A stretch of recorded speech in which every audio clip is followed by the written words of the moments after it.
Hey guys, Adam Chal here, the Place Real Estate team at Oakwyn Realty. It's the end of the first week of October. We're heading into Thanksgiving weekend. So I wanted to jump on and give you your September market update. I'm not going to dwell too much on the numbers today. I'll put the link below. You can check out on our website, the blog. Essentially, the number of sales are remaining pretty constant. Prices are increasing in most areas.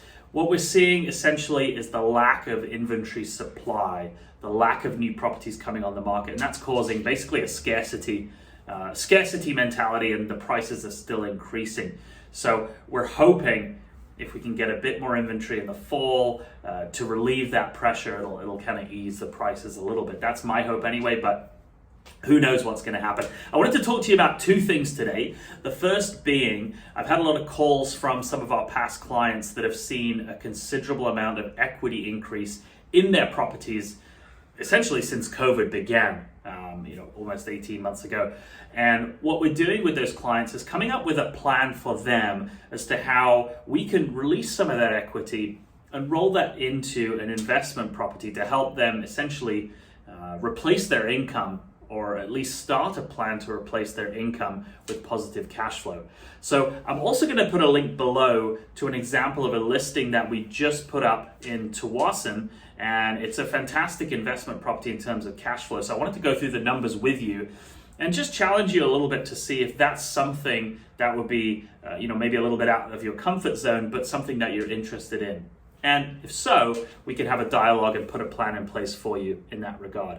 The second thing I wanted to talk about is the election. So I'm not much of a politics follower, but we have had an election since we last spoke.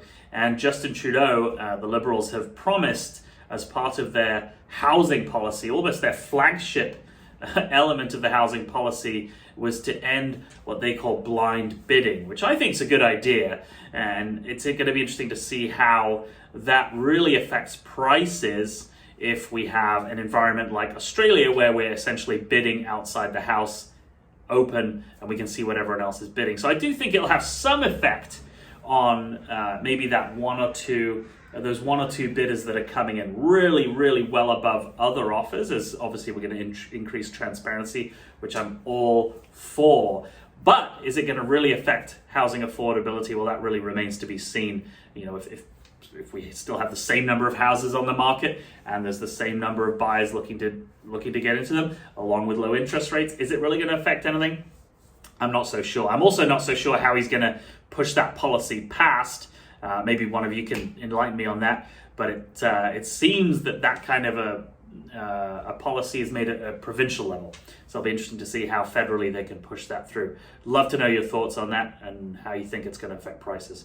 Any questions? You can always reach me, 778-385-6141, or you can reply to this email and let me know your thoughts on the above. Thanks, guys. Have a great day.